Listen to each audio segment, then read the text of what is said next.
नमस्कार दोस्तों, कैसे हैं आप सब लोग। अब देखिए, आज की इस वीडियो में हम लोग डिस्कशन करने वाले हैं about very important thing, that is about the biotechnology syllabus. अब देखिए, हर साल मेरी एक आदत रहती है कि मैं जो न्यू कमर्स हैं, जो न्यू बच्चे हैं, उनको मैं थोड़ा सा बायोटेक्नोलॉजी के सिलेबस के बारे में ज़रूर बता दूं। क्योंकि देखिए, जब तक आपको चैप्टर का आइडिया नहीं होगा, डजेंट मैटर आप कितने जीनियस हो, डजेंट मैटर आपने कितनी पढ़ाई पहले से कर रखी है, आप नहीं कर पाओगे। क्योंकि सेल बायोलॉजी अगर बोला गया है, बायोकेमिस्ट्री बोला गया है, जेनेटिक्स बोला गया है, तो आपको एक आइडिया होना चाहिए कि उसमें मुझे किस लेवल तक पढ़ना है।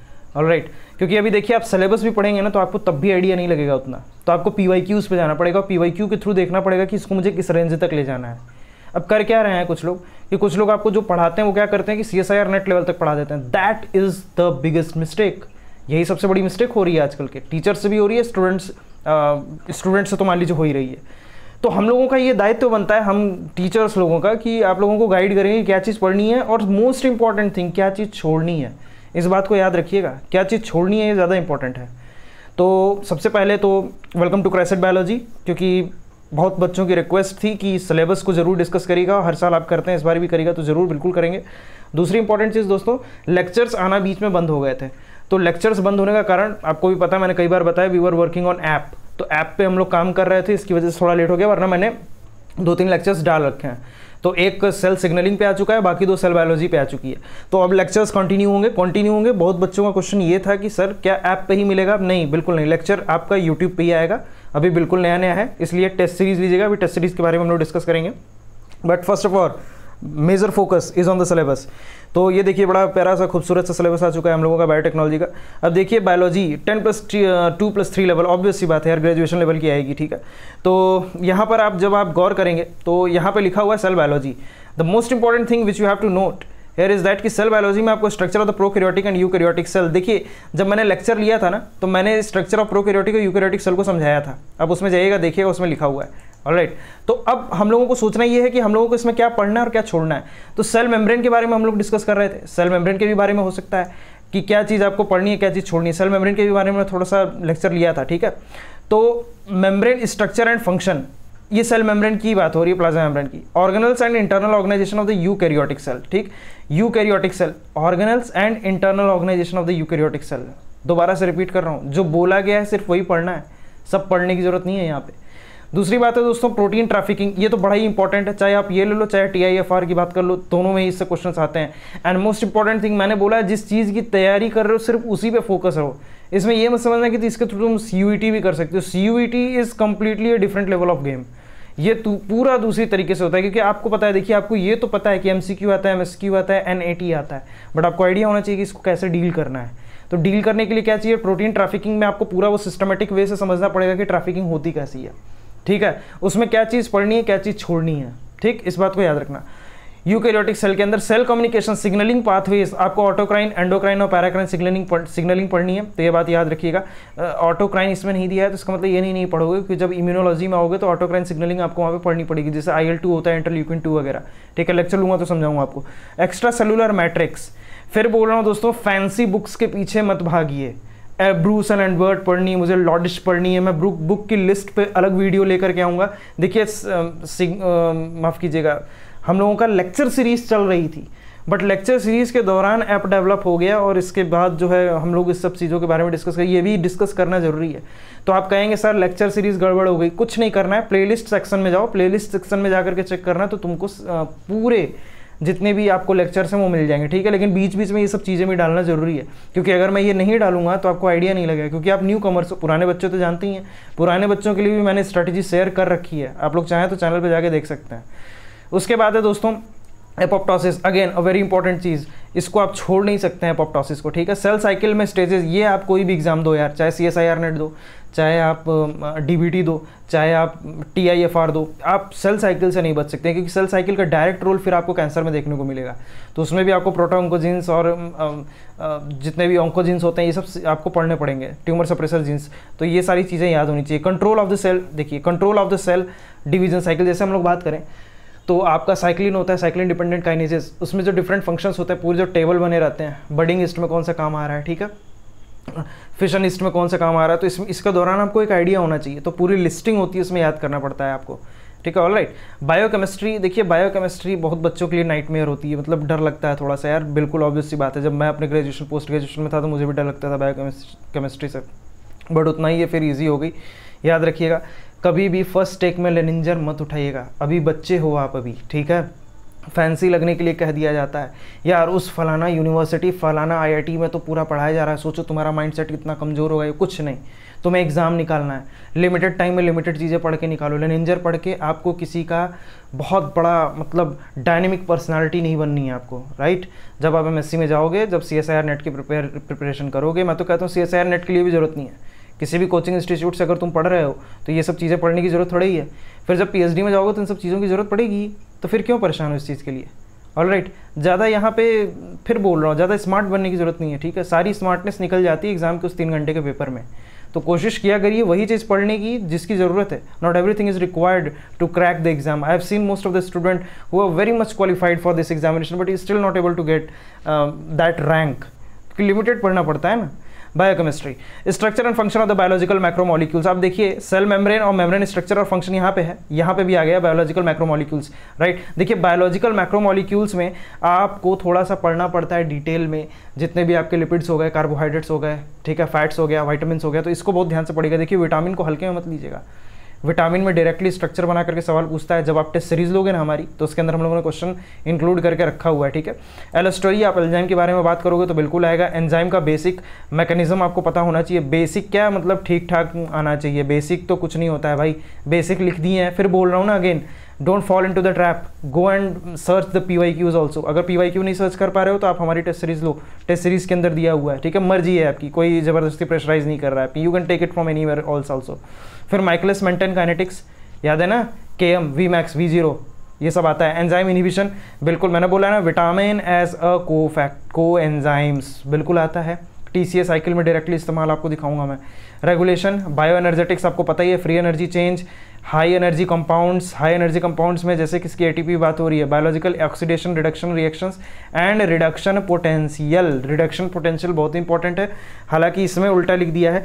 हम लोग पहले सबसे ही रिडक्शन पोटेंशियल के बारे में समझेंगे, तभी तो ETC समझ पाओगे, तभी तो आपको पता चलेगा ऑक्सीजन सबसे ज़्यादा इलेक्ट्रॉन क्यों एक्सेप्ट करता है। फिर तभी तो आप H2O की स्प्लिटिंग भी समझोगे जब आप लाइट हार्वेस्टिंग कॉम्प्लेक्सेस के बारे में पढ़ रहे होगे। फोटो सिस्टम 1 और 2 याद है, कुछ नहीं याद है तो रिवाइज करो। Metabolism, glycolysis, TCA cycle, oxidative phosphorylation, then there is your photosynthesis. देखो फोटोसिंथेसिस को ये बायोकेमिस्ट्री में इंक्लूड किया है। What is that one thing which you need to keep in your mind while you are dealing with photosynthesis topic. Keep this thing in your mind. ये photosynthesis पूरा chemical level पे बात कर रहा है, यानी केमिकल लेवल पे जो बात करते हैं इसमें हम लोग स्प्लिटिंग समझते हैं, इसके अंदर जो हम लोग ऑक्सीडेशन और रिडक्शन को समझ रहे होते हैं, that is all about the photosynthesis. Prior to the explanation, the detail explanation of the photosynthesis, जितनी भी चीज़ें जो बेसिक होती हैं फोटोसिंथेसिस को समझने के लिए, जिसमें केमिकल रिएक्शंस आते हैं, जिसमें आपका पर्टिकुलरली वो सारी इंपॉर्टेंट चीज़ें आती हैं जो आपको फोटोसिंथेसिस को समझाने के लिए ज़रूरी है, वो चीज़ बायोकेमिस्ट्री लेवल पे आएगी। नहीं समझ पा रहे हो कोई बात नहीं, मैं 2-3 लेक्चर लूँगा जब फोटोसिंथेसिस बेसिक पे, तब आपको बताऊँगा। क्योंकि कोर फोटोसिंथेसिस क्या होती है भाई, उसके अंदर तुम क्या पढ़ रहे होते हो, LHCs के बारे में पढ़ रहे होते हो, फोटो सिस्टम 1 और 2 के बारे में पढ़ रहे होते हो, C2 और C3 साइकिल के बारे में पढ़ रहे होते हो। ये एक्चुअली में फोटोसिंथेसिस नहीं होती है। This is not a photosynthesis, this belong to the another category which is called the respiration, the photorespiration, the photophosphorylation. तो ये सारी चीज़ें आ जाती हैं इसके अंदर। अब फिर बोल रहा हूँ ना, अब त्याज एंड जिगर लेके बैठ जाओगे, क्या जरूरत है त्याज और जिगर पढ़ने की, इतना डिटेल एक्सप्लेनेशन दिया, पूरा स्ट्रेस फिजियोलॉजी वगैरह दी हुई है, तो क्यों, why are you dealing with this things. कोई चीज़ नहीं आती है फॉरेन किताबें से, सब फालतू की बातें हैं। अब चलो भाई आती है तो कोचिंग वाले तो उसको शॉर्ट आउट करके दे ही रहे हैं ना, मैं दे ही रहा हूँ ना, तो क्यों पढ़ रहे हो उसको जाकर के डिटेल बुक में। ये 90% बच्चों की समस्या है कि सर ये फॉरेन सबको सूट नहीं करती है फॉरेन, जिसको मज़ा आ रहा है पढ़े ना, व्हाट इज़ द प्रॉब्लम। जिसको नहीं आ रहा है फिर वही परेशान रहना, मैंने तो सब पढ़ा था, पढ़े तो सब थे दोस्त, बट पूछा क्या जा रहा है उस पर ध्यान दो, ठीक है। टाइम बहुत क्रूशल चल रहा है, सीट्स भले बड़ी हैं, अभी तो आएगा, मैं ब्रोशर को भी एक्सप्लेन करूँगा। अभी सिलेबस आया है तो मैं तुरंत सिलेबस पे वीडियो बना रहा हूँ, तो अभी इसके बाद कंप्लीट ब्रोशर आएगा तो ब्रोशर भी पूरा एक्सप्लेन करूँगा। कुछ सीट्स शायद IIT दिल्ली भी इंक्लूड किया है बायोलॉजिकल साइंस के लिए, I will be discussing about that later on. उसके बाद क्या है दोस्तों, नाइट्रोजन फिक्सेशन। अगेन है नाइट्रोजन फिक्सेशन, बट इसके अंदर आपको जितने भी फोटोसिंथेटिक बैक्टीरिया हैं, फिर उसके बाद जो नाइट्रोजन का मेटाबॉलिज्म परफॉर्म करते हैं, नाइट्रोजन फिक्सेशन करते हैं, तो उसके बारे में हम लोगों को डिटेल में पढ़ना होगा, राइट। यूरिया साइकिल, देखिए यूरिया साइकिल का डायरेक्ट आपको इस्तेमाल पड़ जाता है जो आपका किडनी वाला चैप्टर है, जिसमें हालांकि ये बोलना गलत होगा, किडनी वाला चैप्टर इस छोटे क्लासेस में बोलते हैं। We are to talk about the excretory system. तो एक्सक्रीटरी सिस्टम में आपको इसकी जरूरत पड़ती है। And regulation of the glycolysis, regulation बहुत इंपॉर्टेंट है, याद रख लेना इस चीज़ को। Regulation is very very very very important, because अगर आप रेगुलेशन नहीं पढ़ रहे हो तो फिर क्या पढ़ा, वो साइकिल तो कोई भी रट के चला जाएगा एक दिन पहले, ठीक है। TCA साइकिल सिर्फ इन्हीं दोनों का दिया हुआ है। एक बात याद रखना, ज़्यादा साइकिल्स के चक्कर में मत पढ़ना। ये पढ़ लिए फिर C2 साइकिल भी पढ़ लें, फिर C3 साइकिल भी रट लें, C4 कैंप पाथवे सब रट लें, सब नहीं रट पाओगे, ठीक है। वही रट पाओ जितने की ज़रूरत है। और याद रखना IIT exam will never ask you too much, ये वर्ड को याद रखिएगा, टू मच अबाउट जो आपका मेमोराइजिंग थिंग होती है। 4, 5, 6 पूरा एनालिसिस करूँगा, कितना इतने ही मार्क्स का आएगा और कितना आ सकता है, बाकी सब में आपको दिमाग लगाना पड़ेगा। NAT में तो पूरा कंप्लीटली, और आप सोच भी नहीं सकते हो कहाँ से न्यूमेरिकल उठा सकते हैं। मैं गेट की बात कर रहा हूँ, गेट लाइफ साइंस, ध्यान से सुनेंगे सारे लोग बात, कोई भी ऐसे नहीं कि लेट के देख रहा है आराम से रिलैक्स होकर के, मेहनत करिए तब मिलेगा कुछ। तो ध्यान से सुनिएगा, गेट में क्या हुआ था 2023 की बात है, IIT कानपुर ने कंडक्ट कराया था, आई डोंट रिमेंबर एग्जैक्टली। उसमें बॉटनी वाला सेक्शन, प्रिपरेशन बच्चों ने बहुत अच्छी करी थी बॉटनी की भी, बट उसमें सवाल आप बिलीव नहीं कर सकते हो, फ्लोरल पैटर्निंग पे न्यूमेरिकल सवाल पूछ दिया था, ठीक है। वुड के एक्सपेंशन पे, पानी में डाल रहे हैं, I don't remember the exact question, तो एक्सपैंड कर रहा है तो उसका एक्सपोनेंशियल रेट निकालना था कुछ। तो ऐसे ऐसे न्यूमेरिकल्स IIT कभी कभी जो है डाल देता है, ठीक है। तो इस बात को याद रखिएगा। Before we proceed further, let's discuss something very important for you, आपके लिए बहुत ज़्यादा ज़रूरी है ये। देखिए हम लोग लेकर के आए हैं टेस्ट सीरीज, जिसके बारे में मैंने पहले भी डिस्कस करा था। देखिए आपको क्या करना है कि इससे पहले जब आपकी टेस्ट सीरीज आई हुई थी तो उसमें कॉस्ट जो है 300 के अराउंड थी, राइट।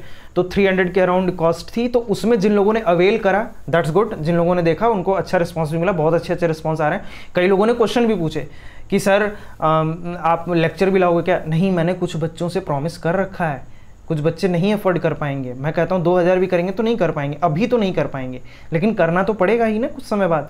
तो आप देखिए मैं यहीं लेक्चर्स जो है मैं इसी पर डालूंगा, क्या कहते हैं, यूट्यूब चैनल पे।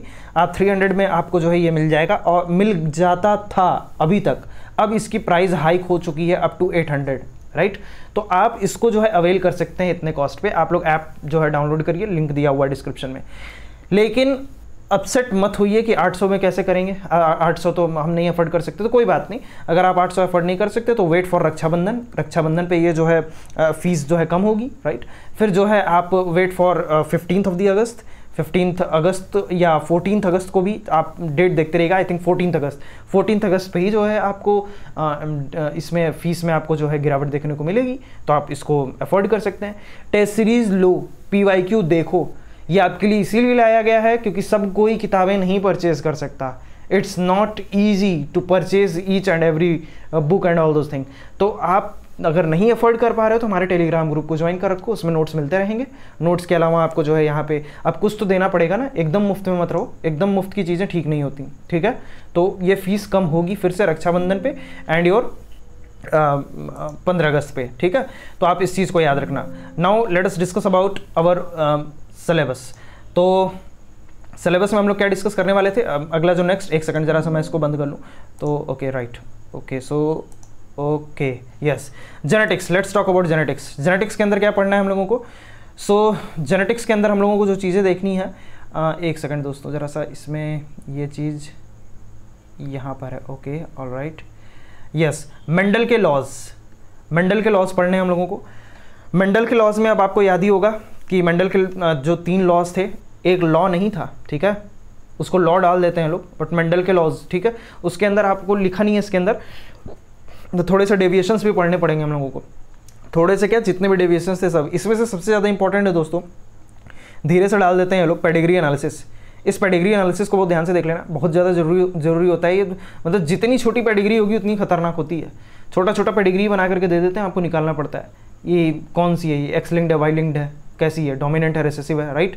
सो इस बात को थोड़ा सा याद रखना है। उसके बाद अगला चीज़ है दोस्तों, inheritance patterns of the polygenic trait. Polygenic trait बहुत ही ज़बरदस्त है, बहुत ज़बरदस्त चीज़ है ये। उसके अलावा दोस्तों Mendelian inheritance pattern human disorder से जो डायरेक्टली लिंक होता है, ठीक है। Then there is a chromosomal basis of the inheritance. Chromosomal basis बहुत ही ज़्यादा आसान है, टफ नहीं है। जेनेटिक रिकॉम्बिनेशन से सवाल बनना ही बनना है भाई, पूरी जेनेटिक्स हटा दो, बट रिकॉम्बिनेशन से सवाल तो जरूर देंगे ये लोग, जरूर किसी न किसी बहाने घुमा देते हैं। अब देखो प्लांट ब्रीडिंग, एक्चुअली में इसको जो है डाल देना चाहिए था द मेथड सेक्शन जो अप्लाइड होता है उसमें, लेकिन इसमें भी दे दिया तो कोई बात नहीं, जेनेटिक्स में ही लगे लगे पढ़ लोगे, ठीक है। अब ये बात हमारे लेक्चर में आके मत कहने लगना कि सर प्लांट ब्रीडिंग तो आपने जेनेटिक्स में इंक्लूड ही नहीं करा है। अरे हो सकता है मैं उसको अप्लाइड में करूँ, वेट करना, ठीक है। Mapping genes on the chromosomes based on the linkage analysis, mapping वगैरह तो आप लोगों को पढ़नी पड़ेगी, इट्स वेरी मैंडेटरी, तो इस बात को थोड़ा सा याद रखिएगा। अगला है दोस्तों मॉलिक्यूलर बायोलॉजी। देखिए मैं यहाँ पे सिर्फ और सिर्फ सिलेबस रीड करने नहीं आया हूँ, आपको समझाने आया हूँ कि क्या चीज़ कैसे डील करनी है। सिलेबस तो आप वैसे भी लेकर के पढ़ लोगे, क्या ही उसमें दिक्कत है। तो मॉलिक्यूलर बायोलॉजी में आपको लैंडमार्क एक्सपेरिमेंट्स पढ़ने हैं, जो डीएनए के ऊपर था, that is the genetic material, DNA replication very important, proof reading and देखिए आजकल इस पे ये ज़्यादा सवाल पूछे जा रहे हैं, प्रूफ रीडिंग हो गया या फिर आपका जो रेगुलेशन हो गया जीन एक्सप्रेशन का, इस पर ज़्यादा सवाल पूछे जाते हैं ओपेरॉन्स बैक्टीरिया पे। देखिए इन्होंने क्या पूछा है, regulation of the gene expression including the operons bacteria and the differential gene expression in the multicellular eukaryotes. Remember this thing, they haven't mentioned about the TRP operon, the viral operon. So what they have specifically mentioned, this is what you have to tackle this right now। आपको अभी सोचना पड़ेगा कि मैं इसमें क्या करूं और क्या चीज़ छोड़ूं। देखिए अब होता क्या है कि आप सब पढ़ने लगते हो, सब तो पढ़ना नहीं है, ठीक है। डीएनए रिकॉम्बिनेशन, ट्रांसक्रिप्शन साफ लिखा है इन्होंने, ठीक है। ट्रांसलेशन यानी पूरा सेंट्रल डोगमा ही इंक्लूड कर लो यार। तो मॉलिक्यूलर बायोलॉजी है इंपॉर्टेंट। इवोल्यूशन, अब देखो इवोल्यूशन पढ़ाने में मुझे बहुत मज़ा आता है, बच्चों को भी बहुत मज़ा आता है पढ़ने में, समझने में, बट प्रॉब्लम क्या होती है कि इससे सवाल नहीं बन पाते। अगर वन वर्ड क्वेश्चन आ गया तब तो ठीक है, मगर अगर एलिमिनेशन वाला ऑप्शन आ गया, कभी कभी क्या होता है ना कि which one of this does not belong to the category of the Darwinism, ऐसे क्वेश्चन बना के दे दिया। और डार्विनिज्म अगर आप ढंग से समझे नहीं हो तो प्रॉब्लम क्या होती है यहाँ पे ना कि जो स्टेटमेंट रहते हैं ना, सभी स्टेटमेंट सही लगने लगते हैं। और ये बात याद रख लो कान खोल के, जिसमें ये स्टेटमेंट आ गया विच one of the following is not correct, तो ये जो नॉट वाला सिनेरियो है ना, ये बड़ा डेंजरस होता है। उसी जैसे ही नॉट लिखेगा ना, तुम्हें सारे स्टेटमेंट सही लगने लगेंगे। तो इसमें प्रिसाइजन बहुत चाहिए। इवोल्यूशन को सस्ती सी थ्योरी वाली यूनिट समझ के छोड़ मत देना, बहुत डेंजरस है ये। अब देखो क्या लिखा है, डार्विनियन व्यू, डार्विन का क्या व्यू था इसमें आपको पढ़ना ही है। नेचुरल सिलेक्शन, ऑब्वियस सी बात है, डार्विन बोले और नेचुरल सिलेक्शन ना आए ये तो बड़ा अन्याय होगा। फॉसिल रिकॉर्ड, रट्टा मारना है पूरा। डिसेंट विद मॉडिफिकेशन, ठीक है। फिर उसके बाद है पॉपुलेशन जेनेटिक्स, जेनेटिक्स में source and genetic variation, gene pool very important, आपको न्यूमेरिकल भी आता है, आपको याद होगा p² + 2pq + q² = 1, याद है कुछ। एलील फ्रिक्वेंसीज, हार्डी-वेनबर्ग इक्वेशन, मैं इसी की बात कर रहा था। Genetic drift, gene overflow and adaptive evolution, different types of the speciation, कौन कौन सा है, phylogenetic, classification, origin of the life, origin of life, abiotics. देखो इससे सवाल बनते नहीं है, लेकिन कभी कभी क्या होता है ना कि ये सवाल आप कुछ नहीं जानते हो, ये IIT के प्रोफेसर्स बना रहे हैं भाई, कुछ भी कर सकते हैं, they can give you anything.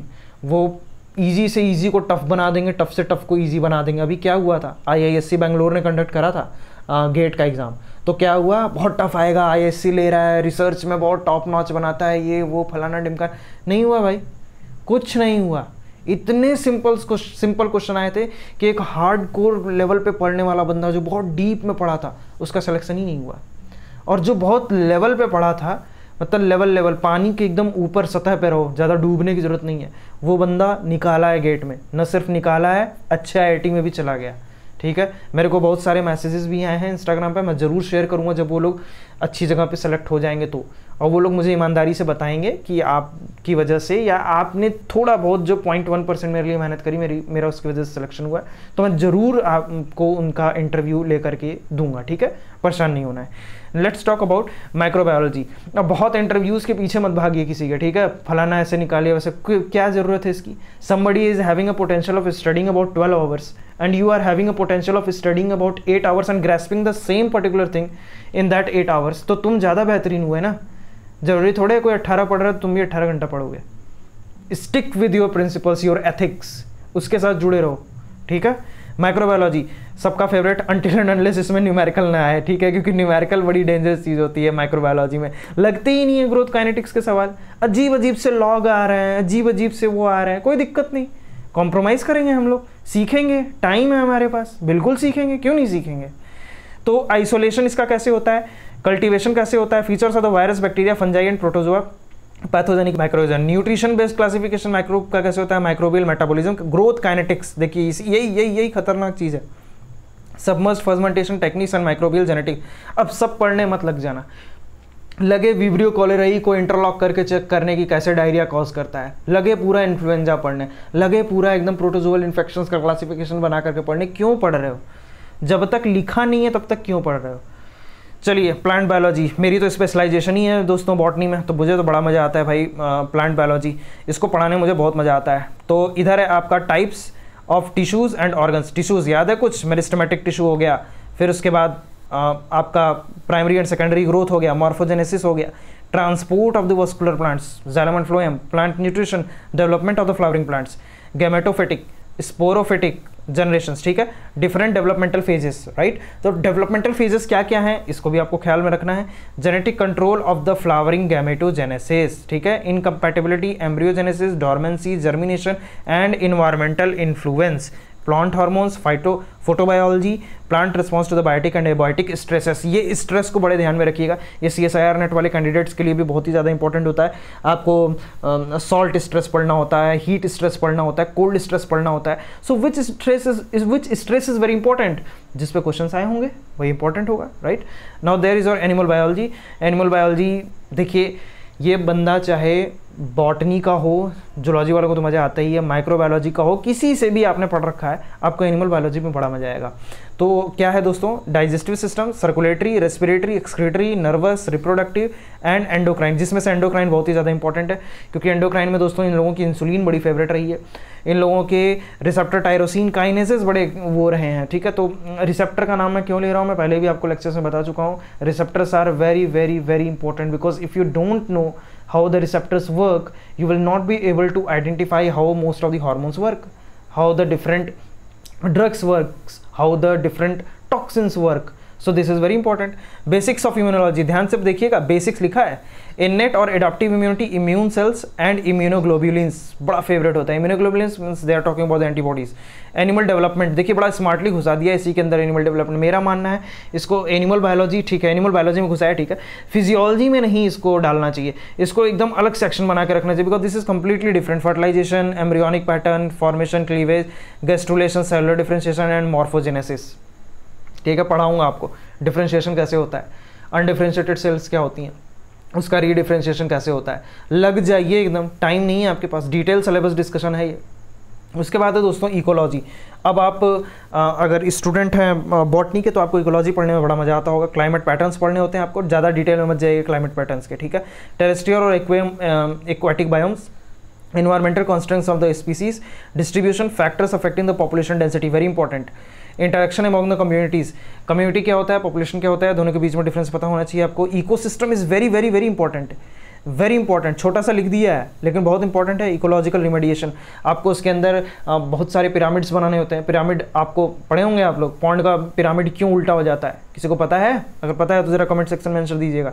Biotechnology, plant tissue culture, cloning of the animals through the somatic cell and the nuclear transfer, applications of the recombinant DNA technology in medicine याद रखिएगा। उसके अलावा agriculture, then there is your forensic science. तो सब में क्या क्या इसकी इंपॉर्टेंस है ये भी देखना जरूरी है। Then there is your last section, that is your methods in biology. Methods in biology में क्या क्या पढ़ना है जरा ध्यान से देखिए। सेल बायोलॉजी, इसके अंदर क्या है कि सेल का कैसे आइडेंटिफिकेशन करते हैं आप माइक्रोस्कोपी का इस्तेमाल करके, staining proteins, antibodies, visualisation using the GFP reporter. Biochemical techniques में UV spectrometry, then there is a biomolecular, chromatography, cell fractionation and centrifugation, then there is your western blotting, right. So ये आपको western blotting वगैरह ये सब चीज़ें ध्यान में रखनी है। उसके बाद है दोस्तों molecular biology techniques. Molecular biology techniques में आपको डीएनए क्लोनिंग पढ़नी है। डीएनए क्लोनिंग, प्लाज्मिड, ये बात याद रखिएगा, प्लाज्मिड वेक्टर्स का कैसे इस्तेमाल किया जाता है, रेस्ट्रिक्शन एंजाइम्स, सारे एंजाइम्स आपको याद रखने हैं, ठीक है। फिर उसके बाद पॉलीमरेज चेन रिएक्शन, बहुत ही इंपॉर्टेंट, देख करके सिंपल सा बहुत प्रोसेस लगता है पॉलीमरेज चेन रिएक्शन, लेकिन कभी कभी उससे न्यूमेरिकल बहुत अच्छे पूछ देता है, ठीक है। थर्मोसाइकिल्स होते हैं ना, उसके न्यूमेरिकल्स बहुत अच्छे आ जाते हैं। Expressions of the cloned eukaryotic gene in the bacteria, hybridisation technique, then DNA sequencing. DNA sequencing तो बहुत ही इंपॉर्टेंट है। अब देखिए दोस्तों, having said all this things in the syllabus, let's proceed further in the next section which is talking about the chemistry. And remember one thing, बहुत लोगों का क्वेश्चन आता है, सर मेरी केमिस्ट्री नहीं है तो क्या हो जाएगा? अरे भाई हो तो जाएगा, एलिजिबल भी हो जाएगा, सब कुछ हो जाएगा, but look at this 10 + 2 + 3 level. So if you don't have chemistry, you might face consequences, the problems in your examination. That is why it has been mentioned 10 + 2 + 3 level. right? Then there is your structure and properties of the atoms. What it is asking about? Bohr's theory, periodicity of the properties. All right, bonding in the molecules. What it is talking about? The chemical bonding. Chemical bonding आपको पता होनी चाहिए, बहुत ही important है। Bonding से तो question आना ही आना है आपके, जब आप पुराने ज़माने में जब नीट दिए होगे पुराने ज़माने आप समझ रहे हैं ना, लगभग 2-3 साल हो गए आपको नीट अगर आपने दिया होगा तो मैक्सिमम ऑफ द स्टूडेंट देते हैं। Complex formation, physical and chemical basis of the molecular interactions, ठीक है, मॉलिकुलर इंटरेक्शंस भी होते हैं। फिर देयर इज और केमिकल काइनेटिक्स, थर्मोडायनेमिक्स, इक्विलिब्रियम, तीनों का एक ही में इंक्लूड कर दिया है। अब इंक्लूड करने से फायदा क्या हुआ कि आपको लिमिटेड चीज़ें ही पढ़नी पड़ेंगी, जैसे केमिकल इक्विलिब्रियम, ठीक है, you don't have to fall into the trap of the ionic equilibrium, so because there are 2 sections, chemical and ionic. So if this syllabus is particularly talking about chemical equilibrium, so why should we focus upon the ionic equilibrium, right? Stay focused on what syllabus is asking. ठीक, chemical thermodynamics, chemical thermodynamics में दोस्तों first and second law, chemical kinetics में zero and first order reactions, बस बात खत्म। और ये याद रखना, ये तो समझ रहे हो ना कि मतलब केमिकल काइनेटिक्स में जीरो और फर्स्ट ऑर्डर रिएक्शन है, और इससे कोई क्वेश्चन अगर तुमको केमिस्ट्री में देखने को नहीं मिला तो ये मत समझना कि इस बार केमिकल काइनेटिक्स से कोई क्वेश्चन ही नहीं आया, बिल्कुल नहीं भाई। ये लोग कभी कभी क्या करते हैं ना कि जो आपका एंजाइम वाला पोर्शन होता है, उस एंजाइम में भी कुछ ग्राफ बनता है, माइकल मेंटन इक्वेशन आप देखना, वो भी कुछ ऑर्डर ऑफ रिएक्शन को फॉलो कर रहा होता है, देखना कभी कभी उससे भी क्वेश्चन पूछ देते हैं। सो मेक श्योर जो अगर केमिस्ट्री से नहीं आ रहा, they are going to ask in to the biochemistry section. What is the point? What is the important point next? Physical and chemical properties of the compounds. Chemical catalysis. क्या क्या पढ़ना होगा इसके अंदर? केमिकल्स की कैसे कैटालिसिस होती है, राइट? एसिड बेस के concept, concept of the pH and buffer. PH and buffer तो आपको इस्तेमाल होने वाला है बायोकेमिस्ट्री के अंदर, very important. Conjugative effects and the resonance, resonance, ठीक है, हाइपर कंजुगेशन, कुछ याद आ रहा है ऑर्गेनिक में, इसको नो बॉन्ड रेजोनेंस बोलते हैं, ठीक है। उसके बाद है inductive effect, electromeric effect, photochemistry and electrochemistry. Electrochemistry मेरा फेवरेट रहा है, वो याद आता है कुछ equation, Nernst equation, E0 is equal to E cell is equal to E0 0.0591 upon log to the base 10 concentration of product upon में concentration of reactant, right? ये कुछ इक्वेशन हुआ करता था, तो ये आपका जो है नर्स्ट इक्वेशन था। तो नर्स्ट इक्वेशन पे क्वेश्चन आते हैं, इसलिए मैं डिस्कस किया हूँ। Then there is a chemistry of organic compounds, very important. इसमें मैं पहले ही अंडरलाइन कर दूँ, डाइजोनियम सॉल्ट। डाइजोनियम सॉल्ट बहुत इंपॉर्टेंट है।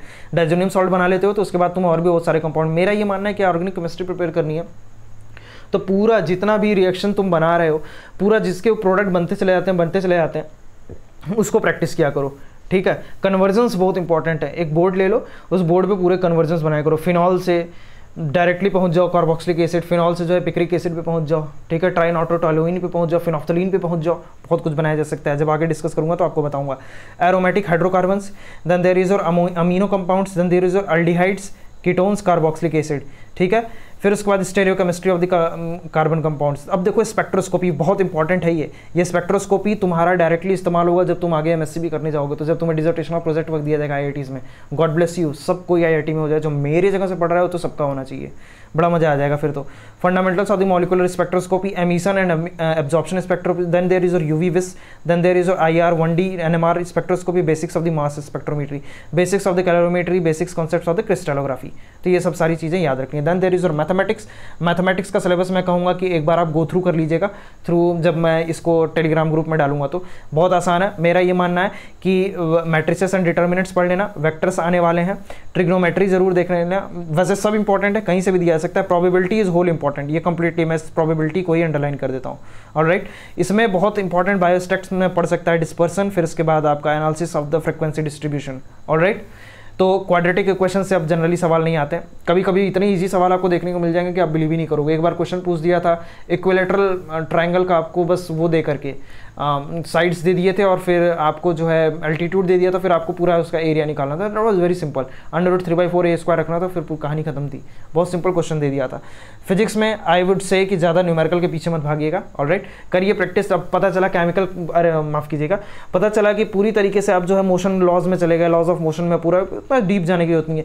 वही पढ़ो जो तुम्हारे बायोलॉजी से भी लिंक हो सकता है, जैसे यूवी विस में आपको बहुत ज़्यादा यूवी और विजिबल रेज के बारे में पढ़ना पड़ेगा, तो इलेक्ट्रोमैग्नेटिक वेव्स का आइडिया होना चाहिए, राइट। तो ऑप्टिक्स से ले करके, देखो मेरा मानना है इलेक्ट्रोमैग्नेटिक इंडक्शन, ये जितनी इलेक्ट्रिक चार्ज से चीज़ें शुरू हो रही हैं ना, इलेक्ट्रिक चार्ज से कैपेसिटेंस, कंडक्टर, इसको पहले ख़त्म करो, इसको तुरंत का तुरंत अभी ख़त्म करो इस 2 महीने में, इस 2 महीने में पूरा इसको ख़त्म कर डालो, जहाँ से जो सवाल मिले। अब ये नहीं कि लगे जेई एडवांस का सवाल लगाने, JEE advance question are not going to be asking to your IIT, उनका सीधे सीधे स्ट्रेट फॉरवर्ड लेना देना है कि आप क्या कर रहे हो इन योर जो आपका बायोलॉजी है, right. So this was all about the syllabus discussion. And remember one thing guys, कि अगर आप सिलेबस के बारे में नहीं जानते हो तो आप कितना भी पढ़ लो, डजंट मैटर, आपका नहीं होने वाला है काम, राइट। और यहाँ पर आपको लेक्चर्स मिलते होंगे, नाराज़ मत होइएगा, आप सब लोगों के लिए ही काम चल रहा था ऐप के ऊपर, राइट। सो मेरा ये इंटेंशन बिल्कुल भी नहीं है कि आपको परेशान किया जाए। फिर उसके बाद मैं लेक्चर्स अपलोड कर दूंगा, पूरे के पूरे अपलोड कर दूंगा, डोंट वरी। लेकिन आपको बायोलॉजी और केमिस्ट्री देखने को मिल सकता है इन द इनिशियल डेज। बाकी आपको मैं अभी प्रॉमिस तो नहीं कर सकता हूँ, बट मेक श्योर कि फिजिक्स और मैथमेटिक्स हो सकता है यहाँ से ना मिले इतना जल्दी, ठीक है। तो आप go through the different YouTube channels right now, इस वक्त, ठीक है, अभी आगे नहीं कहा जा सकता है कुछ। सो दोस्तों अगर आपको ये वीडियो अच्छी लगी हो तो वीडियो को लाइक कर दीजिए, चैनल को सब्सक्राइब कर दीजिए, और दोस्तों वीडियो के एंड तक बने रहने के लिए आप सभी लोगों का बहुत बहुत धन्यवाद।